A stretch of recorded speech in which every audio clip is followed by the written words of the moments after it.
Good morning everybody बच्चे। आज की कक्षा में हम एसएसटी पढ़ेंगे और एसएसटी के अंतर्गत हम भूगोल पढ़ेंगे और भूगोल में पहला चैप्टर है जिसका नाम है पर्यावरण के प्रमुख घटक।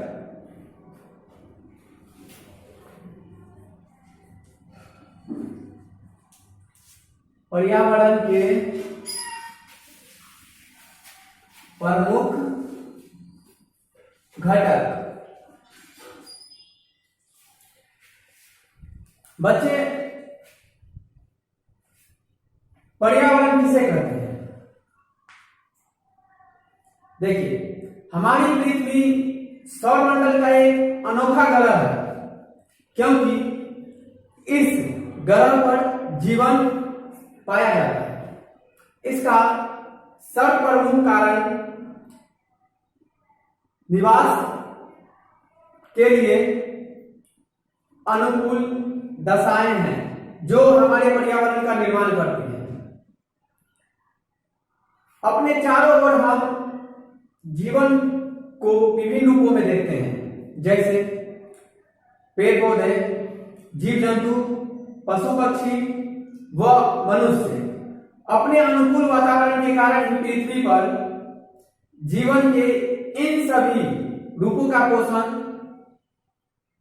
वातावरण के कारण ही पृथ्वी पर संभव है।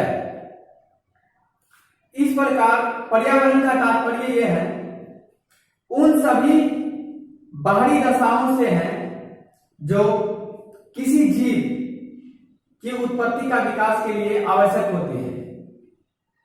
इस प्रकार हम देखते हैं कि जीवित रहने के लिए पर्यावरण अत्यावश्यक है। हालांकि पृथ्वी के सभी स्थानों पर दशाएं एक समान नहीं है। कहीं ठंड है तो कहीं गर्मी है, कहीं बरसात है। पृथ्वी पर लगभग सभी जगह अलग अलग ऋतु रहता है और अलग अलग ऋतु में अलग अलग प्रकार के जीव जंतु निवास करते हैं। जैसे ठंडे प्रदेश में रहने वाला इंसान उस ठंडे प्रदेश के वातावरण को एब्जॉर्ब कर लेता है और वहां जीवित रहता है। जो भूमध्य रेखीय प्रदेश है या गर्म प्रदेश का एरिया है, उस एरिया के लोग उस एरिया की जो वातावरण है उसको एब्जॉर्ब करके वहां रहता है। वहां का इंसान ही नहीं, इंसान के अलावा जीव जंतु, कीड़ा मकोड़ा, जानवर, पेड़ पौधा जितना भी इस पर्यावरण के अंतर्गत आते हैं, सभी क्या है कि जिस क्षेत्र में रहते हैं उस क्षेत्र के जो टेम्परेचर है, ठंडी गर्मी या जो भी है, उसको एब्जॉर्ब करके उस क्षेत्र में क्या करते हैं, निवास कर लेते हैं। पर्यावरण के प्रमुख घटक। अगला टॉपिक है बच्चे, प्रमुख घटक में जैसे आते हैं सबसे मेन प्रमुख घटक, इसमें पर्वत, नदियां, पशु, वनस्पति इत्यादि, ये सब पर्यावरण में क्या है, प्राकृतिक पर्यावरण के प्रमुख घटक है। प्राकृतिक पर्यावरण के भी दो अंग होते हैं, पहला जैविक संघटक और दूसरा अजैविक संघटक। जैविक संघटक क्या है? जैविक इसके अंतर्गत सभी सजीव प्राणी आते हैं, जैसे पेड़ पौधा, पशु पक्षी, ये सब सजीव है। ये सब जैविक संघटक के अंतर्गत आते हैं। दूसरा है इसका क्या, प्राकृतिक पर्यावरण की जो दो है उसमें दूसरा है अजैविक संघटक। अजैविक संघटक के अंतर्गत निर्जीव पदार्थ आते हैं, जैसे भूमि, वायु, जल इत्यादि सम्मिलित है। जल, वायु, पेड़ पौधे ये सब मिलकर क्या बनाते हैं, प्राकृतिक पर्यावरण बनाते हैं। प्राकृतिक पर्यावरण के चार प्रकार हैं। पहला है भूमंडल, दूसरा जलमंडल, तीसरा वायुमंडल और चौथा जैवमंडल। अब हम आ जाते हैं भूमंडल के बारे में। यह पृथ्वी की सबसे ऊपरी परत या परपट्टी का बाहरी भाग है। पृथ्वी की सबसे जो ऊपरी परत है ना पृथ्वी की, इसकी जो है प्रपट्टी का बाहरी भाग है। इसमें प्रपट्टी तथा मेंटल का ऊपरी भाग भी सम्मिलित है। भूमंडल की औसतन मोटाई, भूमंडल है उसकी मोटाई लगभग 100 किलोमीटर है। इसका निर्माण चट्टान खनिज से हुआ है। भूमंडल का निर्माण किससे हुआ है? चट्टान और खनिज से हुआ है। और इसकी ऊपरी सतह मिट्टी की पतली परत से ढकी हुई है। इसकी सबसे ऊपर का जो परत है ना भूमंडल, पृथ्वी का जो मंडल है उसका जो सबसे ऊपर का परत है वो मिट्टी की पतली परत से क्या है? ढकी हुई है। अब है जलमंडल। दूसरा नंबर क्या है बच्चे? जलमंडल। पृथ्वी पर उपस्थित जल द्वारा जलमंडल का निर्माण होता है। पृथ्वी पर जो जल उपस्थित है उस जल के द्वारा क्या निर्माण होता है? जलमंडल का निर्माण होता है। पृथ्वी पर कहां जल उपस्थित है? समुद्र में, महासागर में, नदी में, खाड़ी में, झील में, जैसे जलाशय में, ये सब मिला के क्या होता है? जलमंडल बनता है। जितना जो है समुद्र में, महासागर, नदी, खाड़ियां, झील और जलाशय, ये सब मिला के जो है सो जलमंडल का निर्माण होता है। जल पृथ्वी के सतह के नीचे भी पाया जाता है। पृथ्वी के नीचे भी जल पाया जाता है जिसे भूमिगत जल कहते हैं। पृथ्वी के नीचे जो जल पाया जाता है उसे हम भूमिगत जल कहते हैं। जल के बिना जीवन संभव नहीं है बच्चे। जल के बिना जीवन संभव नहीं है। पृथ्वी पर जल 3 रूप में पाया जाता है।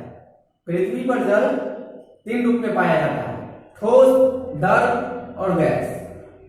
ठोस का मतलब हुआ बर्फ के रूप में, द्रव यानी कि पानी के रूप में, गैस यानी कि जल वाष्प के रूप में भी जल पाया जाता है। जल चक्र हमें स्वच्छ जल की प्राप्ति करवाता है।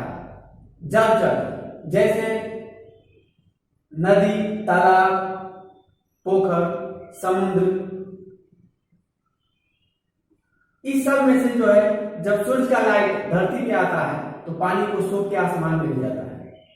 पानी को सोख कर जो आसमान में ले जाता है तो वो वाष्प बन के आसमान में जाने के बाद बादल बनता है।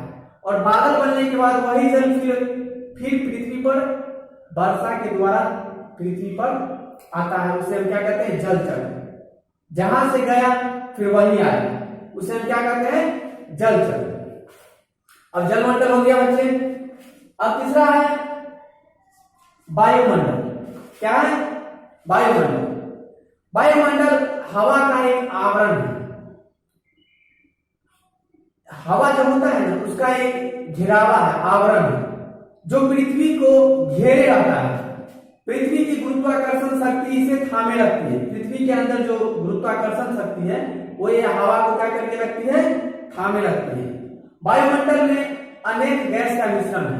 ये जो हमारा वायुमंडल है ना, हवा का मंडल, वायु मीन्स हवा यानी कि वायुमंडल में जो गैसों का क्या है?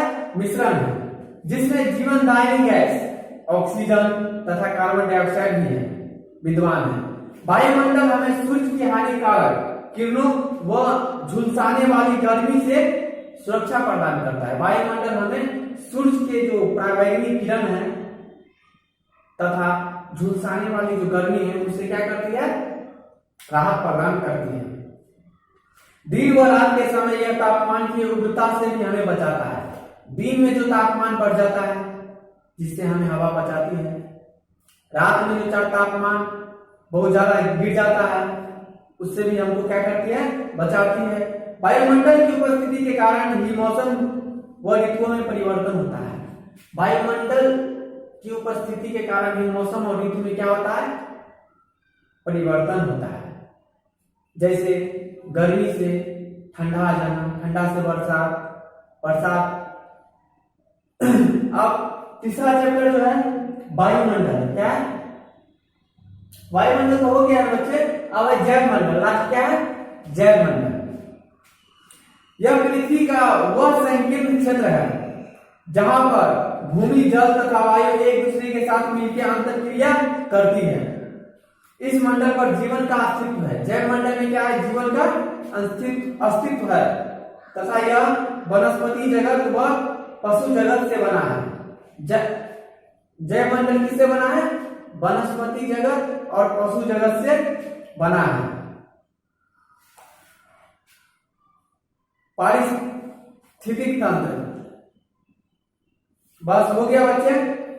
अब जो है सो जैवमंडल समझ गए। जैवमंडल में जीव जंतु का जहां निर्माण होता है, जहां जीव जंतु रहता है, इसमें वनस्पति जगत और मानव जगत सब क्या है?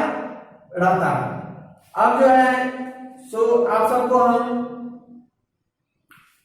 जो पढ़ाए हैं इसमें से कुछ होमवर्क दे देते हैं, उसको लगेगा करके। पहला होमवर्क है प्राकृतिक पर्यावरण से क्या समझते हैं, भूमंडल क्या है, जलमंडल क्या है, और यदि मानव इस प्रकार पर्यावरण से छेड़छाड़ करता है तो बताइए कि एक शताब्दी के पश्चात किस प्रकार की परिस्थिति बन जाएगी। इसके बारे में लिखिएगा और समझ के थोड़ा बताइएगा। आज की क्लास में इतना ही।